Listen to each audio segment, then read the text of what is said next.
ఇంత దుర్మార్గం అంటే మొన్న ఎన్నికలు జరుగుతుంటే కాంగ్రెస్ పార్టీకి సంబంధించిన మేనిఫెస్టో డిక్లేర్ చేస్తారు.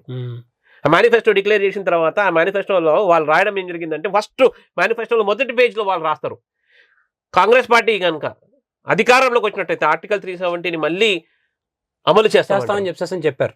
ఇంత దుర్మార్గం అండి. ఆర్టికల్ 370 రద్దు వల్ల ఈ దేశంలో ఎంతో మంది జమ్మూ కాశ్మీర్లో నివసిస్తున్న షెడ్యూల్ కులాలకు చెందిన వాళ్ళు దాదాపు 70 సంవత్సరాల నుంచి కూడా ఎటువంటి రాయితీలు పొందలేరు.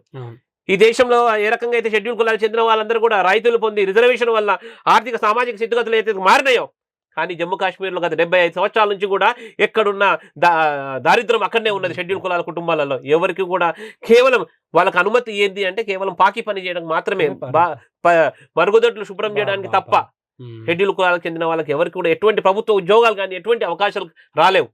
కానీ ప్రీతం ప్రధాని నరేంద్ర మోడీ గారు ఆర్టికల్ 370 రద్దయిన తర్వాత షెడ్యూల్ కులాలకు సంబంధించిన రిజర్వేషన్లు అమలైనాయి.